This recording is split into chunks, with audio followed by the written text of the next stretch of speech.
Bonjour et bienvenue sur Sagesse d'Argent. Aujourd'hui, nous allons plonger ensemble dans une question essentielle. Après 70 ans, quelle est l'heure idéale pour se coucher? Un sujet simple en apparence. Mais derrière se cache un monde subtil, celui du rythme naturel du corps, de l'énergie vitale et du sommeil réparateur, celui qui guérit en profondeur. Dans cette vidéo, vous découvrirez bien plus qu'un simple conseil d'horloge. Vous allez explorer 8 dimensions du sommeil à travers les vitamines de la longévité, les sagesses anciennes et les secrets du corps vivant. Avant de commencer, n'oubliez pas de vous abonner à cette chaîne pour recevoir chaque semaine des perles de sagesse et des clés précieuses pour mieux vivre plus longtemps et en paix. Prenez une grande inspiration et laissez-vous guider. Le soleil intérieur, avec un style d'ouverture lumineux, enveloppant et inspirant. Parfait pour commencer la vidéo. Ce texte établit un lien entre la lumière, le corps et l'âme, tout en installant le ton méditatif et bienveillant propre à la chaîne « Le bonheur est possible ».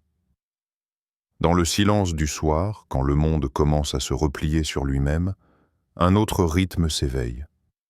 Un rythme plus ancien que la ville, plus sage que nos horaires, plus fidèle que nos montres. C'est celui du corps, celui de l'ombre douce qui annonce le repos, celui de la mélatonine, l'hormone sacrée du soir. Elle n'a pas besoin de bruit pour agir. Elle n'a pas besoin d'effort. Elle demande juste la nuit, la vraie. Mais dans un monde où les écrans brillent plus que la lune, la mélatonine devient confuse. Elle attend, mais la lumière ne s'éteint jamais vraiment. Elle hésite, mais le corps continue de croire qu'il fait encore jour. Alors, elle se retire.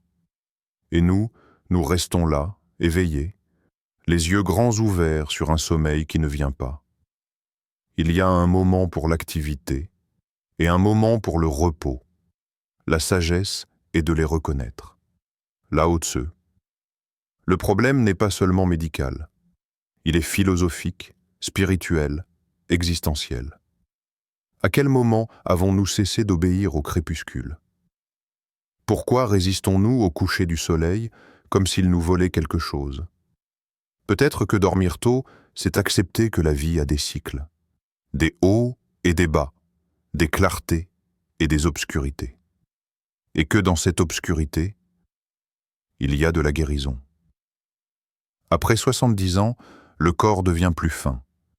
Comme une harpe ancienne, il vibre à la moindre lumière. Son horloge interne devient précieuse, fragile, sacrée. Et la mélatonine, elle, devient le signal de l'âme pour rentrer à la maison. Vers 21h30, tout commence à changer. Le cœur ralentit. Les pensées perdent de leur urgence. Le souffle devient plus long. C'est à ce moment-là que vous pouvez revenir à vous. La nuit porte conseil, mais seulement à ceux qui l'accueillent les yeux fermés. Proverbe. Ce n'est pas juste une habitude, c'est un art. Celui de préparer le terrain sacré du sommeil, pas simplement de s'y jeter comme on tombe dans l'oubli. Éteindre la lumière, c'est aussi éteindre le tumulte intérieur, les nouvelles du jour, les pensées lourdes, les notifications, les regrets. C'est poser une main sur le cœur et dire « Assez ». Ce moment est pour moi, pour ma régénération, pour ma paix. La mélatonine ne peut pas forcer son chemin. Elle a besoin qu'on l'appelle doucement. Et parfois, tout ce qu'il faut, c'est une lumière éteinte et un silence écouté. Ce flou matinal, cette hésitation à se souvenir d'un mot, d'un rêve, d'un nom, ce moment étrange où l'on se demande si l'on a vraiment dormi, ou simplement attendu que la nuit passe. La mémoire est un feu. Et ce feu, après 70 ans, a besoin d'une huile subtile pour rester vif. Cette huile, c'est la vitamine B12. Invisible, silencieuse mais essentielle. Elle nourrit le système nerveux comme une sève alimente les branches d'un vieil arbre. Elle irrigue les pensées, éclaire les souvenirs, affine la concentration. Mais voilà, la B12 ne travaille jamais seule. Elle agit dans l'ombre, et cette ombre, c'est la nuit. Pas n'importe laquelle. Une nuit profonde, calme, complète, commencée à temps. Ce que la nuit efface, le cœur le retient si l'âme est en paix. Ibn Arabi, le cerveau a ses horaires. Il ne répare pas quand on l'ordonne. Il a besoin de cette fameuse porte du sommeil profond, ouverte entre 21h30 et 22h30. Au-delà, cette porte devient instable. Le mental s'excite. Les ondes deviennent trop rapides. La consolidation des souvenirs est incomplète. Et le réveil devient flou, chargé, fragmenté. Dormir tôt, c'est offrir à votre cerveau une chambre d'archives bien éclairée. C'est permettre aux événements du jour de se classer naturellement, sans effort. C'est comme si la nuit devenait un bibliothécaire invisible qui range tout à sa place pendant que vous respirez. Mais qui dort tard, laisse les papiers voler. Le vieil arbre rêve encore sous les étoiles. Proverbe. Vous n'êtes pas cet arbre oublié par le temps. Vous êtes un être de conscience. Même à 70, 80 ou 90 ans, votre esprit peut encore vibrer, créer, apprendre. Mais il lui faut le bon terrain. Une alimentation riche, oui, mais aussi un sommeil bien placé. La vitamine B12 ne fait pas de miracle si vous repoussez le moment du repos. Elle est un partenaire fidèle.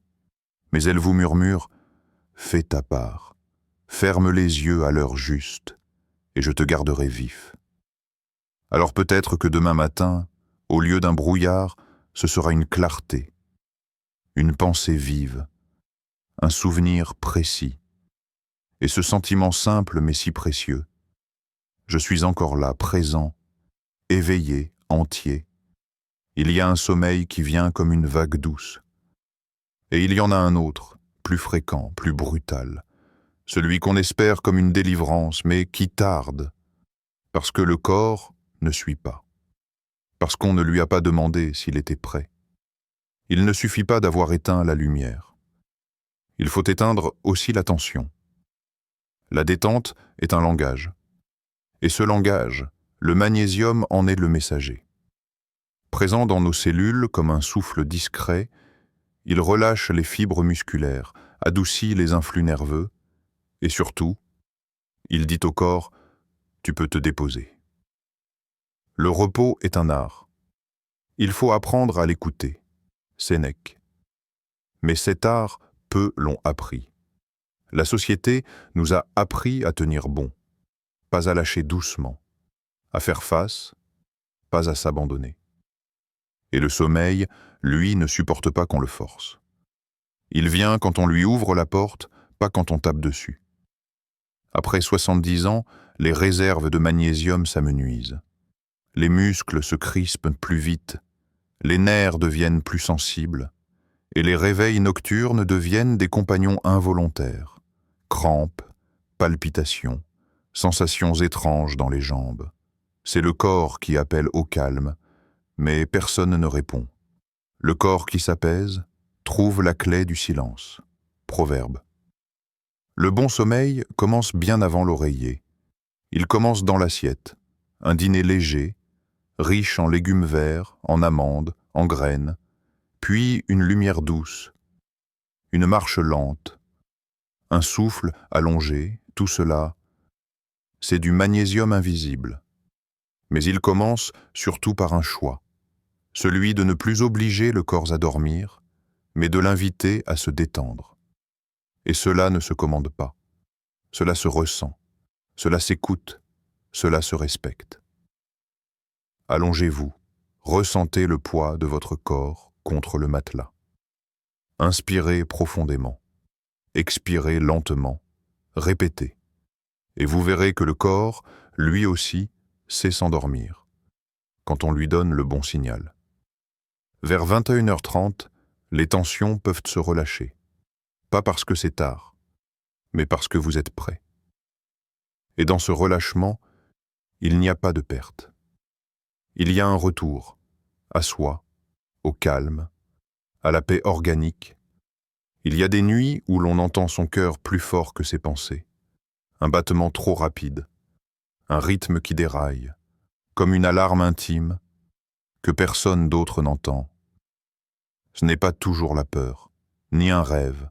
Parfois, c'est le corps qui parle et le cœur qui crie tout bas. Un murmure d'épuisement, un appel à ralentir, un besoin oublié. Car le cœur, ce n'est pas seulement un organe. C'est un tambour ancien qui guide notre souffle, notre calme, notre paix. Et la vitamine E, elle, vient comme un baume. Elle nourrit ce tambour. Elle protège les artères, adoucit les parois, ralentit le vieillissement du système vasculaire. Elle prolonge la douceur dans le flux de la vie. Le cœur calme est un phare dans la nuit intérieure. Khalil Gibran. Mais elle ne peut agir seule. Elle a besoin que vous lui donniez du temps. Pas du temps actif, du temps d'immobilité, de silence, de retour à soi. Car se coucher tard, c'est prolonger les tensions. C'est demander à son cœur de continuer à courir, alors qu'il voudrait marcher. C'est repousser la paix, alors que le corps la réclame. Un cœur paisible appelle au sommeil profond, et ce sommeil, lui, guérit. Il répare le tissu de la nuit. Il efface les micro-blessures du jour. Il abaisse doucement le rythme cardiaque, comme la mer qui se retire après la marée. Le sommeil vient à ceux dont le cœur ne court plus. Proverbe. Alors pourquoi résister? Pourquoi ignorer les signaux? Pourquoi attendre que le cœur s'emballe avant de lui offrir le repos qu'il mérite? Dormir tôt, c'est honorer le souffle. C'est choisir une respiration qui descend doucement dans le ventre. Un battement régulier, une pulsation tranquille, comme si la nuit devenait un cocon où le cœur pouvait enfin se déposer. Après 70 ans, chaque minute de calme vaut plus qu'une heure d'agitation. Le corps le sait, le cœur le dit. Et parfois, il faut simplement l'écouter. Fermez les yeux. Posez la main sur votre poitrine. Sentez. Ce rythme discret est la preuve que vous êtes vivant. Et ce rythme, chaque soir, vous supplie de le laisser s'apaiser. La nuit n'arrive pas d'un coup, elle ne tombe pas. Elle descend, lentement, comme une brume douce sur les collines du corps. Mais encore faut-il lui laisser la place de s'installer. Dormir n'est pas une coupure. C'est une transition, un passage, une descente sacrée dans un autre espace, celui de l'invisible, du non-agir, du retour à l'essentiel. Et ce passage, la mélatonine en est la gardienne. Elle veille dans l'ombre. Elle attend le moment juste. Mais si le bruit est encore là, si les lumières crient, si l'esprit court encore, elle recule.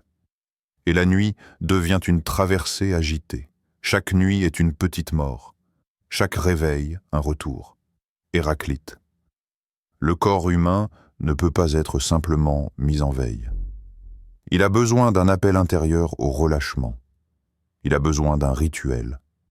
Non pas une obligation, mais un geste, un espace, un temps, un coin du soir réservé à l'oubli du monde. Un moment où vous dites doucement à la vie « Je me rends ».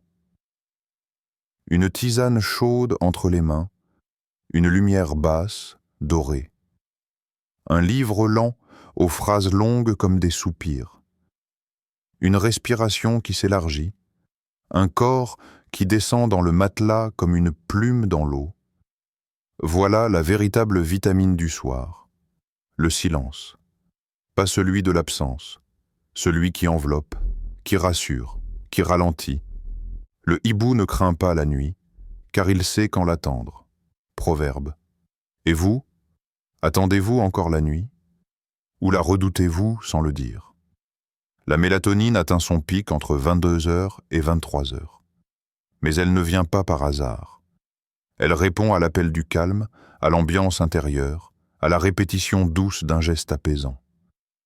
Ce qui vous semblait insignifiant Une tasse, une lumière tamisée, une prière chuchotée, devient alors de la médecine invisible, une préparation lente, un ancrage, un retour. Dormir tôt ne suffit pas. Il faut se préparer à dormir comme on se prépare à aimer, avec intention, présence, lenteur.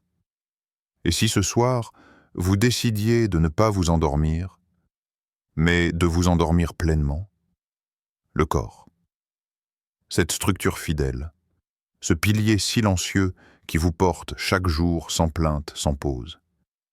Et pourtant, vient un âge où l'on sent que quelque chose vacille. Les jambes semblent plus lourdes, le dos plus fragile, le réveil plus incertain. Ce n'est pas la fatigue, c'est le socle qui s'érode.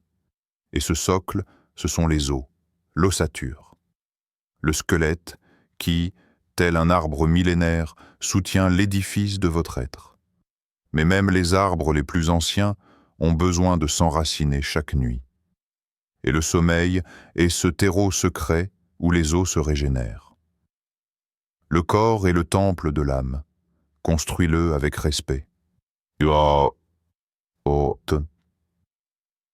Proverbe ayurvédique, la vitamine. K2 est peu connue. Et pourtant, c'est l'architecte silencieuse de votre densité osseuse. Elle guide le calcium vers les os, empêche son errance dans les vaisseaux.